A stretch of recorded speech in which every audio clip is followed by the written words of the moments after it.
मेरे प्यारे बच्चों, मैं आपको कक्षा 9 की संस्कृत पढ़ा रहा हूँ। प्रथमा पाठः रामस्य प्रत्यभक्ति पद्यपीयूषम का। राम की पिता की जो भक्ति है वाल्मीकि रामायण से ली गई है। अयोध्या कांड के 8वें और 19वें सर्ग से यह संकलित है। इसमें जिस समय भगवान राम के राज्याभिषेक की तैयारी चल रही थी, उसी समय ही कैकेयी ने अपने पति दशरथ जी से देवासुर संग्राम में हारे हुए दो वचनों को मांगती हैं। एक राम को वनगमन और दूसरा अपने पुत्र भरत को राज्याभिषेक। इस बात को सुन करके दशरथ जी क्षुब्ध हो जाते हैं। सुमंत के द्वारा राम जी को बुलाया जाता है। राम जी पहुंचते हैं, देखते हैं पिता को, बड़े दुखी हैं हमारे। उनके मुख को दुखी होकर के राम जी उनके भाव को जानना चाहते हैं कि उनके मन में है क्या। इसी का बड़े सुंदर ढंग से इस श्लोकों में व्याख्यान किया गया है। 5 श्लोक मैंने आपको पढ़ाया था। 6वां श्लोक आज आप देखेंगे। स्वदीन इव शोकार्तो विषेण वदनद्युतिः कैकेयीमभिवाद्यैव रामो वचनमब्रवीत्। सदीन इव शोकार्तो विषेण वदनद्युतिः कैकेयीमभिवाद्यैव रामो वचनब्रवीत्। सह दीन इव शोकार्तो, वह एक दीन की तरह। वह कौन? राम। एक दीन की तरह शोकार्तो, शोक में बड़े दुखी हो। और विषेण वदनद्युतिः, विषेण माने मलिन हो गया, वदन माने मुख, द्युति माने कांति। उनका जो मुख की कांति थी बड़ी मलिन हो गई थी। कैकेयीम अभिवाद्यैव, कैकेयीम अभिवाद्य, कैकेयी को अभिवाद्य माने प्रणाम करके। वह कैकेयी को प्रणाम करके अब्रवीत माने कहे या बोले। वह राम सह राम शोकार्तयु, बड़े दुखी हो करके, दुख से भरे हुए दीन मुख वाले भगवान राम, जिसके मुख की कांति मलिन हो गई है, ऐसे राम कैकेयी को प्रणाम करके बोले। देख लीजिएगा एक बार फिर से। करे सा दीन इव शोकार्तो विषेणो वदनद्युतिः। सह दीन इव, सह कौन? रामः। दीन इव माने दुखी की तरह के समान, बहुत दुख हो गया है। शोकार्तो, शोक में डूबे हुए हैं। विषेण, विषेण माने होता है मलिन। वदनद्युतिः, वदन माने मुख की, द्युति माने कांति जिसकी मलिन हो गई है। ऐसे राम कैकेयीम अभिवाद्य, कैकेयी का अभिवादन करके, कैकेयी को प्रणाम करके रामो वचनमब्रवीत्, राम वचन कहे, बोले। राम जी कुछ अपनी बातों को कहे। क्या कह रहे? 7वें श्लोक में देखेंगे। कचिन्मया नापराधो मज्ञानात् येन मे पिता कुपितस्तन ममाचक्षो त्वमेवैनं प्रसादयः। क्वचिन्मया नापराधो मज्ञानात् येन मे पिता, क्वचिन्मया नापराधो मज्ञानात् येन मे पिता। क्वचिन्मया नापराधो मज्ञानात् येन मे पिता कुपितस्तन्ममाचक्ष कुपितस्तन्ममाचक्ष त्वमेवैनं प्रसादयः। एक बार और देख ले। क्वचिन्मया नापराधो मज्ञानात् येन मे पिता कुपितस्तन्ममाचक्ष त्वमेवैनं प्रसादयः। क्वचिन्मया क्वचित मया अज्ञानात् अपराधम। क्वचित माने कोई, मया माने मेरे द्वारा, अज्ञानात् माने अनजाने से, बिना जाने समझे, अपराधम माने अपराध, मुझसे कोई अपराध अनजाने में तो नहीं हो गया है। कौन सोच रहा है? राम। क्वचिन्मया अज्ञानात् अपराधम न एन पिता, जिसके द्वारा, एन पिता माने मेरे पिताजी जो हैं, कुपिता, आज हमारे ऊपर कुपिता माने क्रोधित हो गए, नाराज हो गए हैं। मुझसे लग रहा है कोई अपराध हो गया है अनजाने में, इसी से हमारे पिता आज क्रोधित हो गए हैं मुझ पर। तो आचक्ष, आचक्ष माने बताओ, एनम मनी है, तुम मने हे, तुम शब्द आया है, तुम कैकेयी के लिए, हे कैकेयी तुम बताओ कि लग रहा है हमारे पिताजी आज नाराज हो गए हैं, अर्थात प्रसादय, इनको प्रसन्न करो। एन माने जिससे, यह प्रसन्न होना चाहते, अर्थात कह रहे हैं कि राम जो है कैकेयी से कह रहे हैं, इस श्लोक में राम जी कैकेयी से कह रहे कि हे देवी, कि मुझसे कोई अनजाने में अपराध तो नहीं हो गया जिससे पिताजी मुझसे नाराज हैं, अतः मुझे तुम बताइए यह इनको कैसे प्रसन्न किया जाए, इनको कैसे प्रसन्न करें हम। क्वचिन्मया अज्ञानात् अपराधम न, कोई अपराध मेरे द्वारा तो नहीं हो गया है जिससे मेरे पिताजी नाराज हो गए हैं। ए देवी मम आचक्ष, मुझको, मम आचक्ष मुझको बताइए, एनम त्वम एव चितत्, इनको तुम ही प्रसन्न कीजिए। देखिए, जब कैकेयी था चाहती, भगवान दशरथ जो हैं वो तुरंत कैकेयी की बात को मान करके प्रसन्न कर लेती थी दशरथ को। तो वही कह रहे हैं कि हे माता, हमको लगता है अनजाने में कोई पिताजी से अपराध हो गया है, क्यों आज हमारे ऊपर नाराज हैं। त्वम एनम प्रसाद, तुम ही इनको प्रसन्न कीजिए। त्वमेव, तुम ही, एनम प्रसाद, इनको प्रसाद माने प्रसन्न कीजिए। फिर से एक बार देख लीजिएगा। क्वचिन्मया नापराधो मज्ञानात् येन मे पिता। क्वचित माने कोई, मया माने मेरे द्वारा, नापराधम अपराध तो नहीं हो गया, अज्ञानात् माने अनजाने में, कोई मुझसे अनजाने में या भूलवश अपराध तो नहीं हो गया।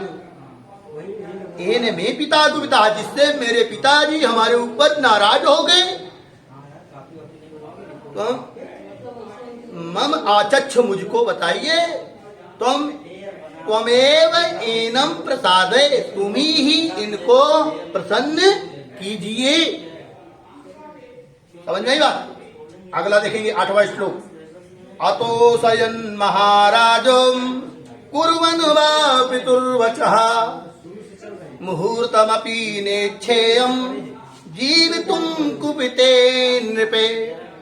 अतो सयन महाराजम कुर्वन् वा पितुर्वचः, अतोषयन् महाराजं कुर्वन् वा पितुर्वचः महाराजम् अकुर्वन् वा पितुर्वचः अतोषयन् महाराजं कुर्वन् वा पितुर्वचः मुहूर्तमपि नेच्छेयं जीवितुं कुपिते नृपे मुहूर्तमपि नेच्छेयं जीवितुं कुपिते नृपे।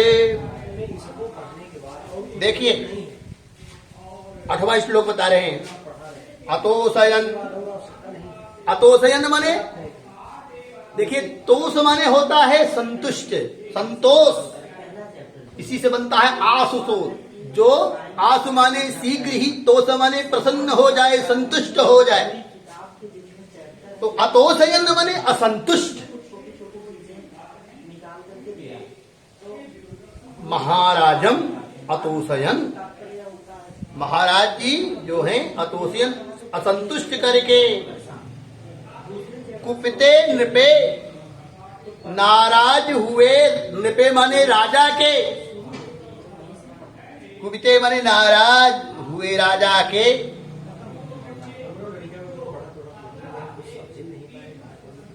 पितुः वचः, पितुः माने पिता के, वचः माने वाणी को, वचनों का। अकुर्वन्, अकुर्वन् वा मुहूर्तम अपि जीवितुम न इच्छति, अर्थात बिना, महाराज दशरथ नाराज है और उन्हें बिना प्रसन्न किए हुए, पिता के वचनों का पालन न करते हुए, मुहूर्तम अपि जीवितुम न इच्छेयम्, एक मुहूर्त भी मैं जीने की इच्छा नहीं करता हूं। मुहूर्त कहते हैं लगभग 2 घड़ी 24 मिनट के आसपास का जो समय होता है मुहूर्त के लिए माना गया है। अभिमाने भी जीवितुम मैंने जीवित रहना, जीने की इच्छा करना, न इच्छे मैं इच्छा करता हूं। देखिए बड़ी सुंदर बात करें इसमें, अतोषयन् महाराजम् अकुर्वन् वा पितुर्वचः मुहूर्तमपि नेच्छेयं जीवितुं कुपिते नृपे। कुपिते नृपे मने क्रोधित हुए जो राजा हैं उनको मैं असंतुष्ट करके, उनको मैं अपने महाराज, अपने महाराजा को, राजा को असंतुष्ट करके, जो हमारे ऊपर नाराज हैं, उनको मुहूर्तम अपि नेच्छेयम जीवितुम, एक मुहूर्त भी मैं जीवित रहना नहीं चाहता हूं। लगभग 24 मिनट भी, एक मुहूर्तम अपि 24 मिनट का ज्योतिष में लगभग मुहूर्त की संज्ञा की गई है। 2 घड़ी कहीं कहीं बात मिलती है। तो के लिए भी मैं जीवित अपने पिता को, जो मेरे पिता नाराज हैं, उनके वचनों की बिना आज्ञा का उल्लंघन करके मैं 2 घड़ी भी जीना नहीं चाहता हूं। देखेंगे 9वां, यतो मूलम नरः पश्येत् प्रादुर्भावमिहात्मनः कथं तस्मिन् वर्तेत प्रत्यक्षे सति देवते। यतो मूलम नरः पश्येत् प्रादुर्भावमिहात्मनः कथं तस्मिन् वर्तेत प्रत्यक्षे सति दैवते। फिर से एक बार देखिएगा, किसी भी श्लोक को 2 बार 3 बार जरूर पढ़ना चाहिए। जब तक पढ़ोगे नहीं स्पष्ट होंगे श्लोक नहीं, और जब तक स्पष्ट श्लोक नहीं पढ़ पाओगे तब तक उसका व्याख्यान देने में आपको दिक्कतें लगेगी, कठिनाइयां आएंगी। यतो मूलम नरः पश्येत् प्रादुर्भावमिहात्मनः कथं तस्मिन् वर्तेत प्रत्यक्षे सति दैवते प्रत्यक्षे सति दैवते यतो मूलम नरः पश्येत् प्रादुर्भावमिहात्मना कथम तस्मिन् न वर्तेत। प्रत्यक्षे सति दैवते यतो मूलम नरः पश्येत्, जो मूल है, जो मूल बताया गया है, जो जड़ है, जिसके कारण से आज इनके अंदर खिन्नता आई हुई है। नरः पश्येत्, नर माने मनुष्य, प्रत्येक देखते हैं, देखते चाहिए, जिसके मनुष्य, देखिए कहा गया है मनुष्य का इस संसार में जिनके कारण ही जन्म हुआ है। भाई पिता से ही तो राम अवथा दशरथ से ही तो राम पैदा हुए ना, तो वह मूल है। पिता बालक का मूल होता है, और जो जिससे उसका इस संसार में अस्तित्व हुआ है, तो प्रत्यक्ष रूप में क्या है, दैवते, वह प्रत्यक्ष रूप में क्या है, एक देवता है ना। पिता कौन है, एक देवता के रूप में है। और उसके जीते जी उनके अनुकूल बर्ताव क्यों नहीं करना चाहिए। जिस पिता रूपी प्रत्यक्ष देवता के दीते जी उनका अनुकूल बर्ताव, उनके जो जैसे पिता चाहते हो उसी तरह ही सभी पुत्र को बर्ताव करना चाहिए, उसी तरह कार्य करना चाहिए, क्योंकि पिता रूपी प्रत्यक्ष देवता हैं। मनुष्य को इसमें संसार के वो मूल हैं। नरः इहि आत्मनः प्रादुर्भावम्, जिस संसार में जिससे आपका प्रादुर्भाव हुआ है, जिससे आप पैदा हुए हैं, वो प्रत्यक्ष रूप में मूल देवता हैं। उनके अनुकूल ही सभी को बर्ताव करना चाहिए। प्रत्यक्ष माने सामने। देखिए बड़ा ही सुंदर भाव दे रहे हैं इसमें कि यतो मूलम नरः पश्येत् प्रादुर्भावमिहात्मनः, प्रादुर्भावम ही आत्मनः, जो मूल पिता रूप में है, जिसके द्वारा आप दिखाई पड़ रहे हैं, इस संसार में आप विद्यमान हैं, अब का प्रादुर्भाव हुआ है, वही आत्मा, वही जायते पुत्र, कि नहीं। आत्म पिता की आत्मा ही पुत्र रूप में आती है, और आपके अस्तित्व का मूल कारण क्या है, पिताजी हैं। और वो क्या है, कहा गया ना कि प्रत्यक्षे सति देवते, प्रत्यक्षे सति देवते, वो प्रत्यक्ष देवता के रूप में आपके सामने हैं।